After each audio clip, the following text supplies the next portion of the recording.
मध्य प्रदेश के अलग अलग एयरपोर्ट से अब 20 नई फ्लाइट्स चलेंगी। इस फ्लाइट को लेकर राजनीति गर्मा गई है और साथ में राजनीति भी शुरू हो गई है। विरोधियों की माने तो इसके जरिए सिंधिया मध्य प्रदेश में राजनीतिक उड़ान भरना चाहते हैं।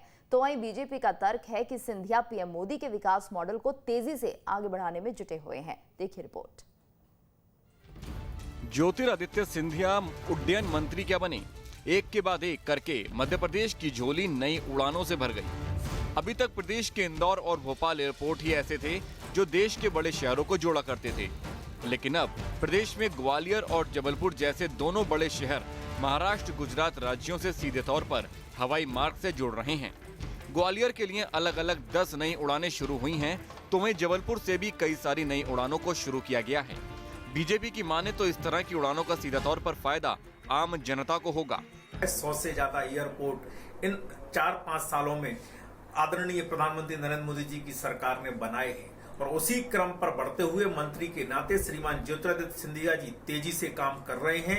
मध्य प्रदेश के महानगरों को उन्होंने जोड़ने का काम किया। ग्वालियर, जबलपुर, इंदौर तमाम महानगरों को वो एक साथ जोड़ रहे हैं, उड़ान योजना के अंतर्गत ला रहे हैं। उनका बहुत बहुत अभिनंदन। बहुत तन्मयता के साथ में उन्होंने तेजी के साथ में काम किया और आने वाले समय में जो अछूते शहर हैं वो भी जुड़ेंगे। वहीं कांग्रेस को इन उड़ानों के पीछे भी राजनीति नजर आ रही है। कांग्रेस की माने तो ये उड़ानें लंबे समय तक नहीं चल सकेंगी। केवल और केवल राजनीतिक फायदे के लिए ही बीजेपी ने इन उड़ानों को शुरू किया है। कितने लोग फ्लाइट में घूमते हैं? सिंधिया जी को ये नहीं दिख रहा है क्या कि 888 रुपए का एक गैस सिलेंडर हो गया है, 112 रुपए का पेट्रोल हो गया है।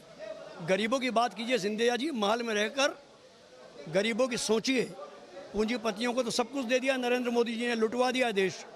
गरीबों की सोचिए जरा। राजनीतिक और आर्थिक जानकारों की माने तो सिंधिया की ये उड़ानें मध्य प्रदेश में सिंधिया के चेहरे को राजनीतिक उड़ान देंगी, तो आर्थिक मामलों में भी प्रदेश स्थिति को ठीक कर सकती हैं। कि मध्य प्रदेश को जिस एक चेहरे की आवश्यकता थी विकास के लिए, एक सोच, विकास की सोच के लिए, तो वो चेहरा भी हमें ये जो ज्योतिरादित्य सिंधिया के हवाई सेवाओं के विस्तार के जरिए जो मिला है, वो निश्चित तौर पर जो है मध्य प्रदेश को एक नई गति देगा। और जो है हम देखेंगे कि जो निवेश है मध्य प्रदेश में, बड़े बड़े निवेश आने की संभावना भी इसके कारण बन जाती है। एयर कनेक्टिविटी बढ़ाई है और बहुत खुशी की बात है कि उन्होंने मध्य प्रदेश पर ध्यान दिया। ग्वालियर की कनेक्टिविटी बहुत अच्छी हो गई है। अगर इसी तरह की कनेक्टिविटी भोपाल को भी मिल जाती है तो भोपाल एक इंजीनियरिंग हब है, यहाँ से बहुत तेज़ी से निर्यात होगा। अभी हम लोगों को एक्सपोर्ट करने के लिए मुंबई या इंदौर गुड्स भेजना पड़ती है। भोपाल से engineering goods, pharma products, food processed products और कंज्यूमर गुड्स, ये सभी के निर्यात की बहुत अधिक संभावनाएं हैं। अभी तक पिछले 15 दिनों में मध्य प्रदेश को 58 नई उड़ानें मिली हैं।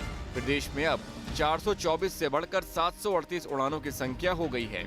इंदौर 13 शहरों से और ग्वालियर 10 शहरों से जुड़ गया है। हालांकि अब ये देखना दिलचस्प होगा कि इन उड़ानों से एमपी के आर्थिक विकास को तेज रफ्तार मिलती है या फिर इससे सिंधिया का राजनीतिक फायदा होता है। भोपाल से दीप्ति चौरसिया के साथ टीम न्यूज़ डे।